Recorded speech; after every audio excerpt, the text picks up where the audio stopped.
ठीक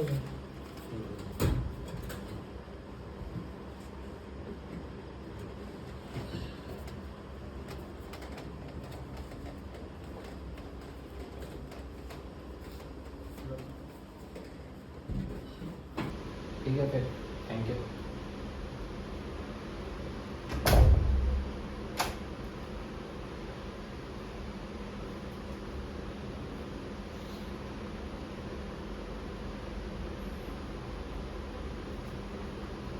hi guys, welcome back. इस video में मैं आप लोगों को अपने HPCL के इंटरव्यू एक्सपीरियंस के बारे में बताऊंगा। ये जो पोजीशन थी आई थिंक असिस्टेंट मैनेजर की थी 50 बेसिक पे, और इलेक्ट्रॉनिक्स से उन्होंने बुलाया था गेट के स्कोर के थ्रू। उस टाइम पे इलेक्ट्रॉनिक्स से लेते थे, अभी तो आई थिंक इंस्ट्रूमेंटेशन से बस लेते हैं।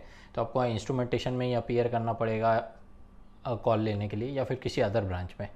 मोस्टली वहाँ तो काम आई थिंक केमिकल्स रिलेटेड है, पेट्रोलियम रिलेटेड, पर स्टिल आप इंस्ट्रूमेंटेशन से वो जो इलेक्ट्रॉनिक्स वाले पार्ट हैं, इंस्ट्रूमेंटेशन वाले पार्ट हैं, जो वो वाला एरिया है वो संभालते हैं वहाँ पे। ठीक। तो जब मैं पास आउट हुआ था, अगेन बहुत पुरानी बात है, जब शोले रिलीज़ हुई थी तो ये मेरा एक ही इंटरव्यू था HPCL का, आई थिंक पहला इंटरव्यू था जब मैं पास आउट हुआ था। और उस टाइम पे मेरे पास ऑफ़र्स थे, ISC का ऑफ़र था, कुछ IITs के ऑफ़र थे। तो मैं ऐसे चिल्ड मोड में था, मेरे को लग रहा था कि कोई दिक्कत नहीं होगी, और मैं बहुत मतलब क्या बोलूँ, ओवर एक्साइटेड मोड में रहता था कि कोई दिक्कत नहीं है, अपने पास तो है कुछ ना कुछ। तो जब मैं वहाँ गया तो सबसे पहले तो सबसे पहली बात तो कॉलेज के जस्ट बाद था, मतलब मैं कॉलेज पास आउट किया था जुलाई के कब, अप्रैल वगैरह के आसपास में दिया था, और जून जुलाई में उसका इंटरव्यू था। तो सबसे पहले जाने के बाद वो लोग डॉक्यूमेंट वेरीफाई करते हैं। तो डॉक्यूमेंट वेरिफिकेशन वगैरह में सब सही साठ है कि नहीं, आपका एक पर्सन अलॉट कर देते हैं, और वो सबके चेक करते हैं। आई थिंक मुंबई में ही था, मेरे को जगह याद नहीं है, हल्का फुल्का याद है, बहुत पुरानी बात है क्योंकि। और डॉक्यूमेंट वेरिफिकेशन के बाद वो भी रहता है अपना टीए वाला, टीए का मिलता है कि नहीं। मैं थोड़ा घबराता था, तो टिकट लेके गया था, और उन्होंने मतलब रिम्बर्स कर दिया था। कई जगह ऐसा होता है कि मिलता है, कई जगह नहीं मिलता है, ऐसा होता है। बस अपन फॉर्म भर के तो चले जाते हैं, बाद में कब आता है नहीं आता है, वैसा वाला हिसाब रहता है। तो वहाँ पे बाकायदा कैश दे रहे थे वो। ठीक। तो डॉक्यूमेंट वेरिफिकेशन और टीए के जब रिम्बर्स लेने के बाद फिर अपना को सबसे पहली चीज़ जो थी वो थी प्रेजेंटेशन दिया गया। प्रेजेंटेशन में उन्होंने अपने बारे में बताया, जिसमें मैं कतई ध्यान नहीं दिया मेरे को लगा कि ऐवे ही कुछ भी बता रहे होंगे, फालतू की बातें लगता था मेरे को उस टाइम। मेरे को ये नहीं समझता था कि वो चीज़ें ध्यान से देखनी चाहिए, क्योंकि आपको आपकी जॉब प्रोफाइल के बारे में बताते हैं, कंपनी क्या करती है वो बताते हैं, और क्या पे स्केल वगैरह रहेगा, ये सब चीज़ें बताते हैं। अपन बैठ के बस एक मूवी की तरह देख लिया बस उसको। मैंने ये नहीं सोचा था कि इंटरव्यू में इससे रिलेटेड क्वेश्चन भी पूछते हैं। तो ठीक है, कई लोग स्टार्टिंग में ऐसा नहीं समझ पाते हैं, तो आप लोग ध्यान रखिएगा। प्रेजेंटेशन वगैरह देती है कंपनी कई सारी। और अगर IITs ISC में जाएंगे ना, बड़े बड़े इंस्टीट्यूट्स में, वहाँ जो प्लेसमेंट होता है, प्लेसमेंट के पहले भी वो प्रेजेंटेशन देते हैं। तो कंपनी बताएगी आके, प्राइवेट कंपनीज जो रहती हैं वो प्रेजेंटेशन देती हैं और बताती हैं अपने बारे में कि क्या काम करते हैं हम लोग, आपको क्या रोल प्रोवाइड करेंगे, आपका पे स्ट्रक्चर कैसे रहेगा, हम लोग कैसे देखते हैं इस कंपनी को, ये सब चीज़ें बताएंगे। अब डजेंट मीन कि आपका सिलेक्शन होगा तो उसी प्रोफाइल में आपको देंगे, ये तो कोई श्योरिटी नहीं देता है, पर स्टिल एक प्रेजेंटेशन तो होता है। तो ऐसे ही प्रेजेंटेशन समझ के चलिए HPCL वाले दिए थे। और फिर उसके बाद 2 राउंड के इंटरव्यू थे, 2 राउंड के इंटरव्यू थे। उस पे साथ GD भी था, ग्रुप डिस्कशन। तो ग्रुप डिस्कशन सबसे पहले हुआ, 4-4 5-5 के डिवाइड कर दिए थे। वहाँ पर काफ़ी मतलब हाई रैंक वाले लोग आए थे।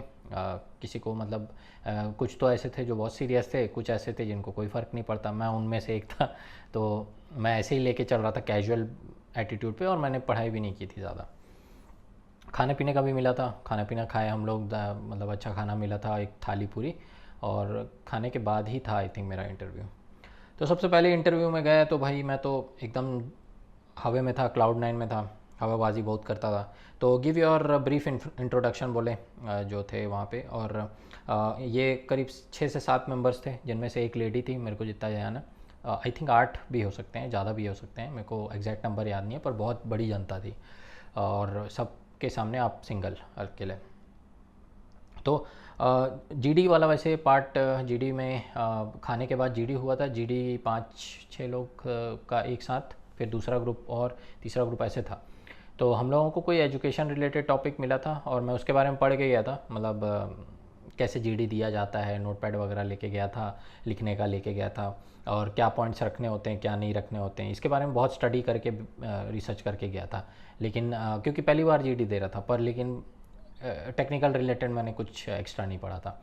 तो जीडी हो भी गया था। जीडी में कुछ पॉइंट्स मैंने इस फेवर में दिए, कुछ मैंने क्रिटिसाइज़ किए, ऐसा करना पड़ता है। सामने वाले का पॉइंट अगर कुछ एक क्रिटिसाइज़ करने का उसके ऊपर मिल रहा है तो वो करके आप नंबर ले सकते हैं ऐसे। तो उस वे में मैंने दिया था और हो भी गया था जीडी में। पर उसके बाद फिर जो इंटरव्यू वाला पार्ट था वहाँ स्टक हुआ। तो 2 राउंड इंटरव्यू थे। पहले राउंड पे ही मैं गया था और उस पर मुझे उन्होंने ब्रीफ इंट्रोडक्शन दिया, वो देने बोला। तो मैं थोड़ा जोश में था, सब बताया कि ऐसा ऐसा किया। मैं तो अभी पास आउट हुआ हूँ, जस्ट अभी मैं आ रहा हूँ इंटरव्यू के लिए, एकदम वैसा समझ के चलिए हवा में। फिर उन्होंने चॉइसेस दी, कुछ सब्जेक्ट्स के बारे में बताया, पूछा कि तो क्या कंफर्टेबल हो किस सब्जेक्ट में, थोड़ा बैकग्राउंड भी बहुत पूछा। मोर ऑफ HR टाइप का उनका रहता है HPCL का, लेस ऑफ अ टेक्निकल रहता है, लेकिन स्टिल दिक्कत हुई मुझे। सब्जेक्ट्स के बारे में बोला उन्होंने कि क्या पसंद करते हो, कौन से सब्जेक्ट हैं, तो कुछ इजी वाले नाम ले दिए मैंने। तो उन्होंने जनरल चीज़ें पूछी, थियोरेटिकल, जैसे मान लीजिए ट्रांसमिशन लाइन क्या होता है, कैरेक्टरिस्टिक इम्पिडेंस बता दो क्या होता है, रजिस्टर इंडक्टर की चार्जिंग वगैरह से कुछ बता दो, ऐसे टाइप के कंट्रोल सिस्टम से भी थोड़ा सब पूछे थे वो ऐसा। तो रूट लोकस वगैरह जैसे क्या होता है, तो मतलब एकदम प्रैक्टिकल नहीं, थ्योरी बेस्ड क्वेश्चन कि पता है कि नहीं इसको। ठीक, अब उसके बाद ये लिखा है मैंने, थ्योरी बेस्ड क्वेश्चंस पूछे सब्जेक्ट से रिलेटेड, चॉइस गिवन किए। फिर उसके बाद मैडम एक ने पूछा कि HPCL काम क्या करती है और कैसे करती है। ये इसके बारे में मैंने पढ़ा नहीं था, ऐसा मैं नहीं सोचता था कि कंपनी अपने बारे में भी पूछती है। वो पहली बार मुझे वहाँ दिखा कि ऐसा भी होता है कि लोग पूछते हैं कि हमारी कंपनी काम क्या करती है, आपको पता भी है। तो मैं पेट्रोल देती है बोल दिया, पेट्रोल भराने जाते हैं हम, वो वही देखा है मैंने मैडम करके, ऐसा बोला मैंने। तो मैडम भी अब बोले कि अच्छा ठीक है, नहीं पता है तो क्या कर सकते हैं। फिर उन्होंने मेरे से ई फ्यूल के बारे में पूछा। ई फ्यूल वर्ड सुने हो कभी? तो ई फ्यूल इलेक्ट्रोफ्यूल होता है, आई थिंक, मेरे को जितना पता है अभी भी।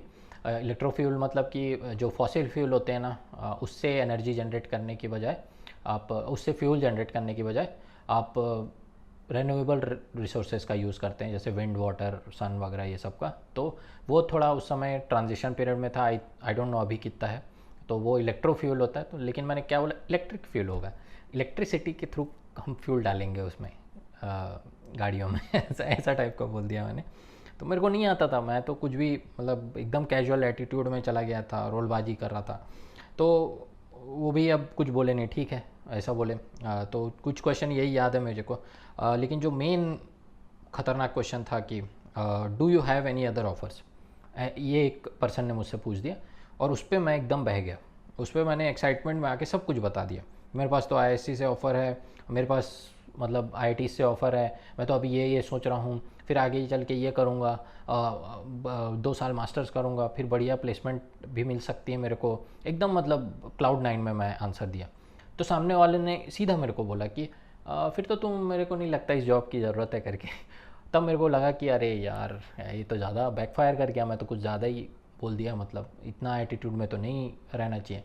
तो ये one of the first interview था मेरा। तो वो वहाँ से मैं ये चीज़ सीखा कि ज़्यादा ओवर एक्साइटेड नहीं होना चाहिए, चाहे भले आपकी रैंक बहुत कम हो, मतलब कम मतलब कि अंडर 20 अंडर 10 भी हो गए तो भी थोड़ा ढंग से पेश आने का है। क्योंकि मेरे पहले कुछ लोग ऐसे इंटरव्यू दे के गए थे जो एकदम अच्छे 50-50 रैंक वाले थे और उनको 5 मिनट में निकाल दिया गया। अब वो उनका सिलेक्शन भी नहीं हुआ, पता नहीं, और भी मेरे से भी ज़्यादा कैजुअल रहे होंगे वो।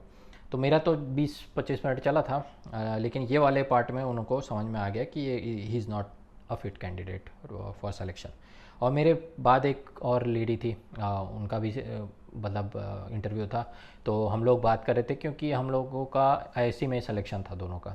तो हम लोग बैकअप ऑफ़र था, तो ऐसी बातचीत में हम लोग दोनों सोच रहे थे कि किसका होगा किसका होगा। तो मैडम का हो गया था फर्स्ट राउंड में और मेरा नाम नहीं आया था।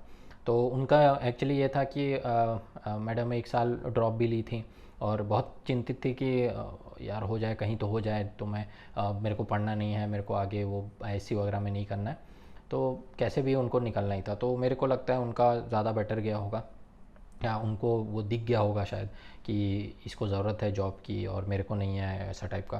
क्योंकि मैं वैसे ही बिहेवियर शो किया था कि अब मेरे पास तो सब है, क्योंकि आप एकदम, मैं फ्रेशर था, जस्ट निकला था कॉलेज से और मेरे पास PSUs के भी ऑफ़र आ रहे हैं, मेरे पास IITs ISC के भी ऑफ़र है, तो मैं एकदम क्लाउड 9 में रहता था।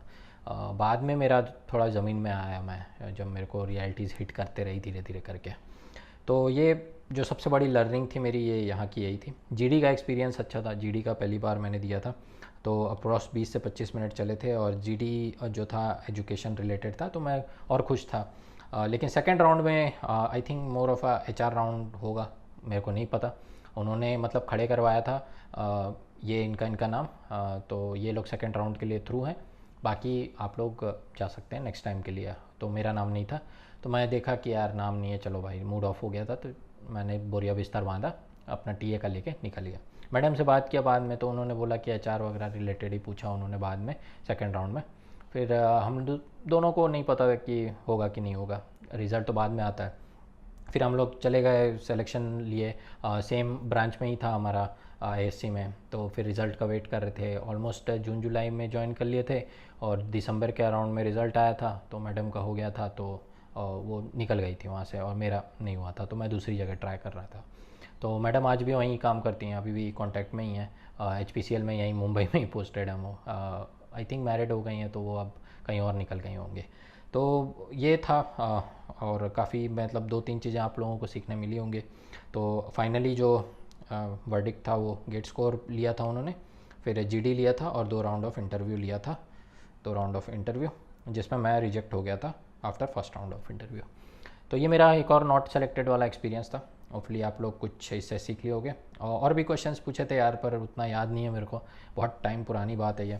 और आप तो शायद इसी से लेते भी नहीं है assistant manager. I think 50 basic वाली पोजीशन थी ये उस टाइम पे, अभी के टाइम पे मतलब उससे कंपेयर करोगे तो ठीक है।